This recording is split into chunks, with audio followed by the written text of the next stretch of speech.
Hello dear students, good morning to all of you. You are welcome. Ramlal Shikshan Sansthan LC sir की online classes में आपका स्वागत है। देखिए, हम आपकी प्रश्नावली 1.6 को शुरू कर चुके थे। उसमें जो इम्पोर्टेंट पॉइंट थे वो भी मैंने लिखवा दिए थे और उसमें पहले सवाल में पहला सवाल हमने कर लिया था, क्वेश्चन नंबर फर्स्ट में फर्स्ट पार्ट। इसके आगे वाली जो पार्ट है सेकेंड और थर्ड, ये अभी देख रहे हैं। तो देखो, सेकंड वाला जो पार्ट है इसमें लिखा है 32 की घात 1/5। तो ध्यान रखें, ऐसे सवालों में जहां पे ये संख्या लिखी हुई है तो इसका आपको अभाज्य गुणनखंड करना पड़ता है, जैसे हमने पहले वाले पार्ट में किया था। तो दूसरे सवाल को देख रहे हैं। दूसरे सवाल में देखें 32 की घात 1/5 लिखा हुआ है। तो 32 का आप अभाज्य गुणनखंड करेंगे। 32 को अभाज्य गुणनखंड करोगे तो 2 से भाग देने पर 16, 2 से भाग देने पर 8, फिर 2 से भाग देने पर 4, फिर 2 से भाग देने पर 2, फिर 2 से भाग देने पर 1। यानी हम 32 को कितना लिख सकते हैं? जो 32 लिखा हुआ है इसको हम लिख सकते हैं 2 गुणा 2 गुणा 2 गुणा फिर 2 और एक बार और, यानी 5 बार।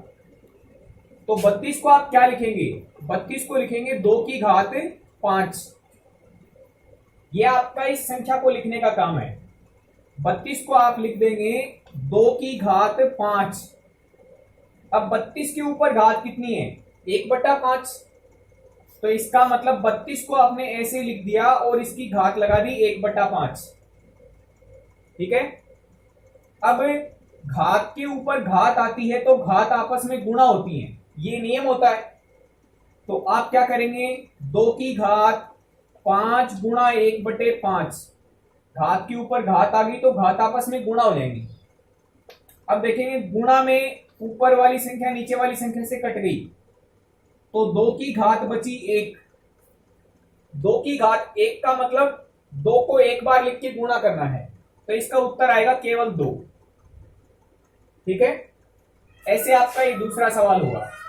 तीसरे सवाल में भी ऐसा ही काम आपको करना पड़ेगा।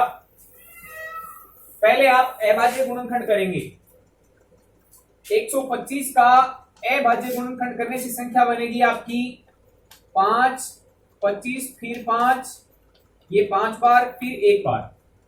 यानी आप 125 को लिख पाएंगे 5 गुणा 5 गुणा 5, यानी 5 की घात 3। तो जो भी आपको सवाल दिया हुआ है उसमें पहले इस संख्या 125 को लिख देंगे 5 की घात 3 और 125 के ऊपर 1/3 घात है तो यहां पर लगा देंगे 1/3। अब घात पर घात आती है तो घात आपस में गुणा हो जाएंगी, वही नियम है। तो 5 की घात 3 गुणा 1/3।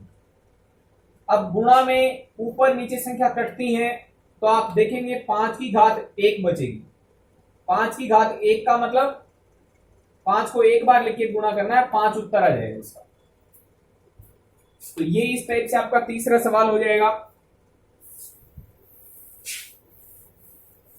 जो दूसरा सवाल है इसमें भी आपको इसी टाइप के अलग अलग सवाल दिए हुए, 4 पार्ट बनाए हुए इसके। ये दूसरा सवाल है, देखो इसमें पहले भाग में लिखा है 9 की घात 3/2। दूसरे भाग में लिखा है 32 की घात 2/5। तीसरे भाग में लिखा है 16 की घात 3/4 और चौथे भाग में लिखा है 125 की घात -1/3। ठीक है। तो जो भी आपको संख्याएं दिख रही हैं उनका आपको अभाज्य गुणनखंड करना पड़ेगा, ये आपका काम फिक्स है। तो जैसे देखो, आप पहला सवाल लें, 9 की घात 3/2 लिखी हुई है। ठीक है। तो पहले इसको हम कैसे लिखेंगे? 9 की घात 1/2 की घात 3, क्योंकि घात के ऊपर घात लगाने से घात गुणा होकर के 3/2 बना देगी। ठीक है। 3 को बाद में लिखना है, बट्टा वाली घात को पहले लिखना है, ये याद रखना है। क्योंकि इसको पहले लिखेंगे तो इसमें गणना काफी बड़ी हो जाएगी आपकी। संख्या बड़ी बनेगी और काम मुश्किल हो जाएगा, होगा जरूर लेकिन मुश्किल होगा, लंबा होगा। तो जो 3/2 में 1/2 को आपने अलग किया उसको पहले लिख दें और 3 को बाद में लिख दें। ठीक है, अब 9 की घात 1/2 का क्या मतलब है, पहले 9 संख्या लिखी हुई है तो इसको आप क्या लिखेंगे, 3 की घात 2 लिख सकते हैं अभाज्य गुणनखंड करने से। तो 9 को आप लिख देंगे 3 की घात 2। 9 के ऊपर 1/2 घात है तो इसके ऊपर 1/2 घात लगा दो। इसके ऊपर 3 घात है, इसका मतलब इसके ऊपर भी 3 घात लगा दो। अब हम सरल करेंगे, घात के ऊपर घात आ गई तो घात गुणा हो जाएंगी, तो 3 की घात 2 गुणा 1/2 बन गया और इसके ऊपर घात लगानी है 3। ठीक है, अब देखो गुणा में ऊपर नीचे संख्या कटी तो 3 की घात 1 बनी अंदर और ऊपर है 3। 3 की घात 1 का मतलब 3 होता है और इसके ऊपर 3 घात होने का मतलब 3 को 3 बार लिख के गुणा करना है, तो इसका उत्तर आ जाएगा आपका 27। ये सवाल हो जाएगा इस तरीके से। ऐसे ही जब इस सवाल को आप करेंगे तो पहले लिखेंगे 32, इसकी घात 1/5 और इसके ऊपर घात 2 लगाएंगे, यानी बट्टा वाली घात को पहले लिखना है, ऐसे नहीं लिखना 32 की घात 2 की घात 1/5।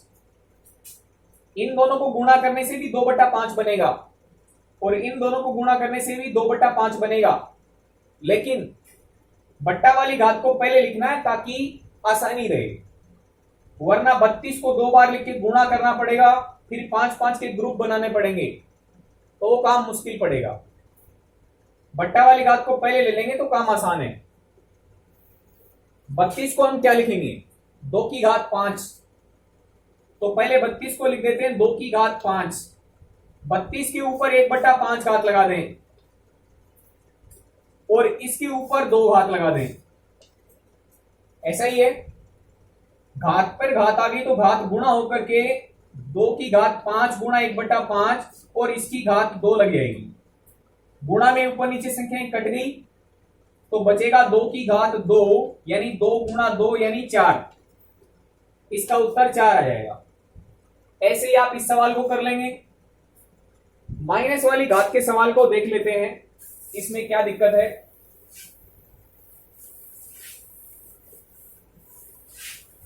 देखिएगा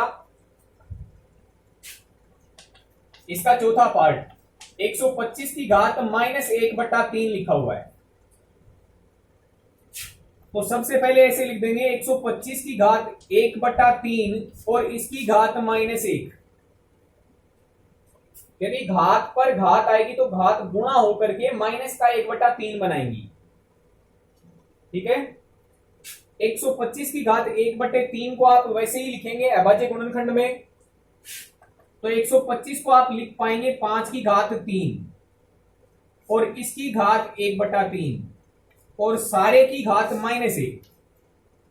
ठीक है, घात पर घात आ गई तो घात गुणा हो जाएंगी, यानी 5 की घात 3 गुणा 1/3 और इसके ऊपर -1 घात, ये ऊपर नीचे कट जाएंगी। 5 की घात 1 का मतलब 5 और इसके ऊपर -1 घात। माइनस वाली घात को हम प्लस की कैसे बना सकते हैं, इसको नीचे भेज करके, तो 1/5 की घात +1 बन जाएगी। 5 की घात -1 को क्या लिखेंगे, 1/5 की घात +1। 5 की घात +1 का मतलब 5 को एक बार लिख के गुणा करना है, 1/5 बन जाएगा, यह आपका उत्तर हो जाएगा। तो इस तरीके से आपको ये 2 सवाल कंप्लीट करने हैं। इस प्रश्नावली में आपके केवल 3 सवाल हैं, तो तीसरा सवाल भी इसका देख लेते हैं। तीसरे सवाल में आपको लिख के दिया है सरल कीजिए, और इसमें आपका जो पहला सवाल बना के दिया है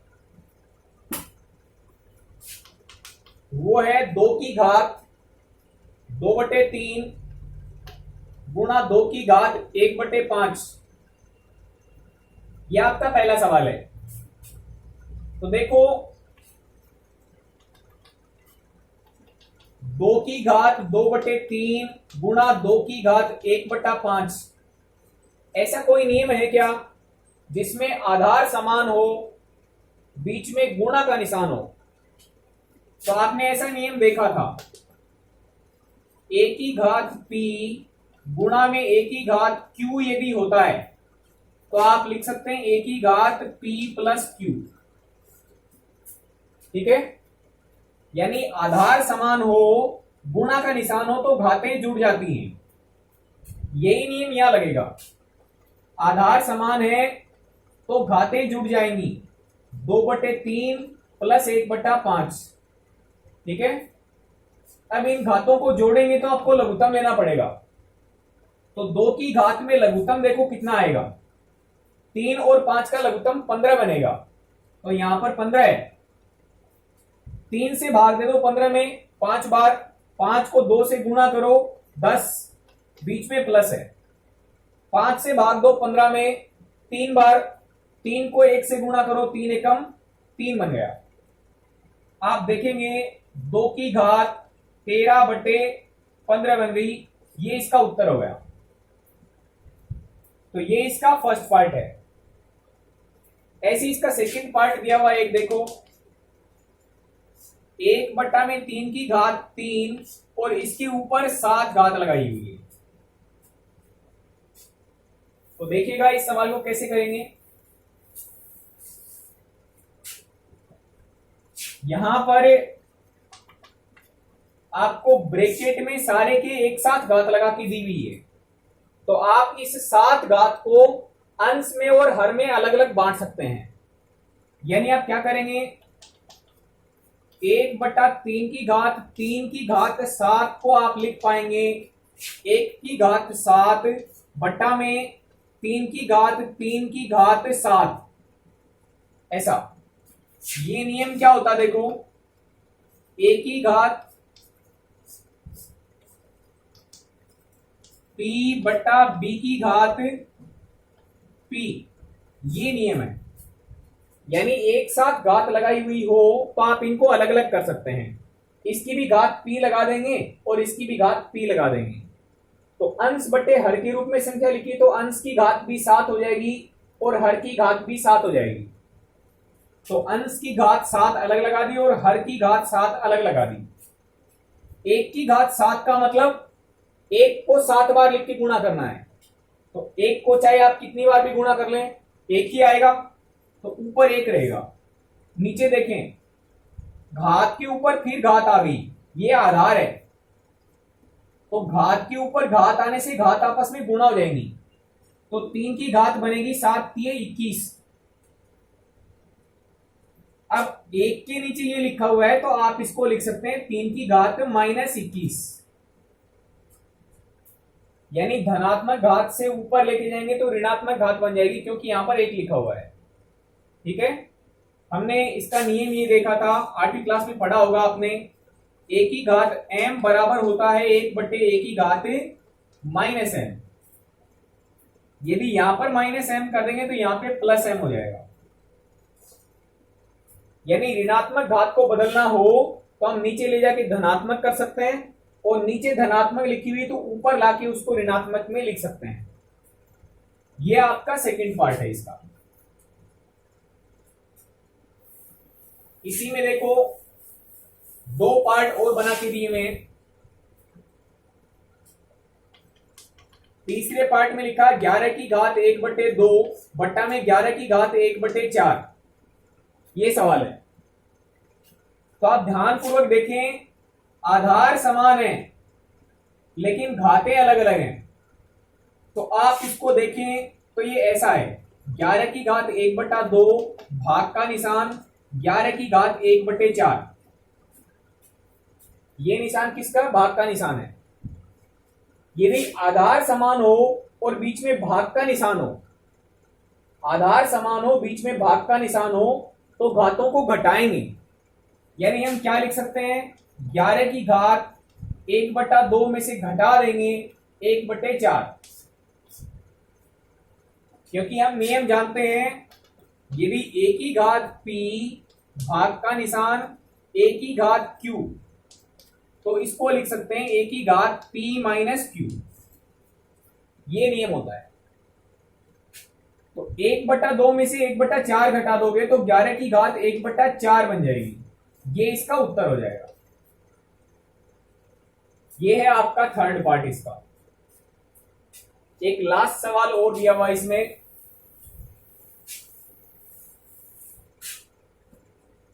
फोर्थ पार्ट में आपको बना के दिया है 7 की घात 1/2 गुणा 8 की घात 1/2।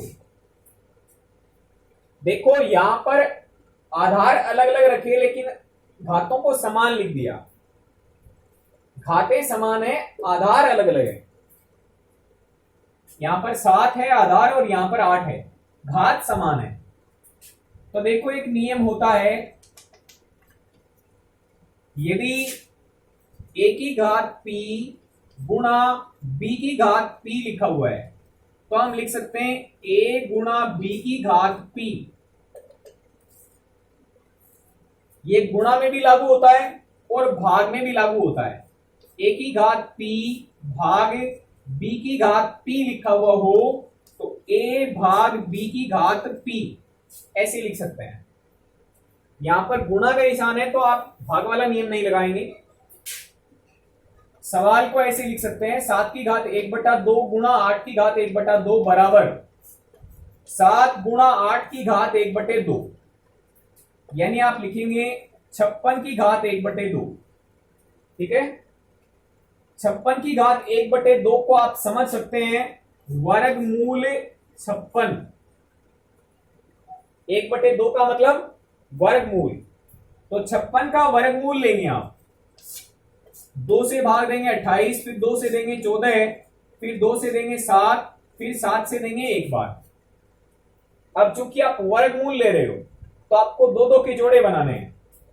2-2 का एक जोड़ा बन जाएगा, ये 2 जोड़ा नहीं बना पाएगा, ये 7 भी जोड़ा नहीं बना पाएगा। तो ध्यान से देखें, जिसका जोड़ा बन जाता है वो तो बाहर आ जाएगा और जिनका जोड़ा नहीं बनता है उनको वर्गमूल के अंदर रह के गुणा होना पड़ेगा। इसका जोड़ा नहीं बना, इसका भी नहीं बना, तो वर्गमूल में गुणा हो जाएंगे।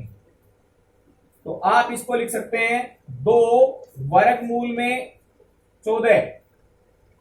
तो ये आपका इसका उत्तर रहेगा। ठीक है स्टूडेंट्स, तो ये आपकी प्रश्नावली 1.6 पूरी हो चुकी है आज। Thank you very much.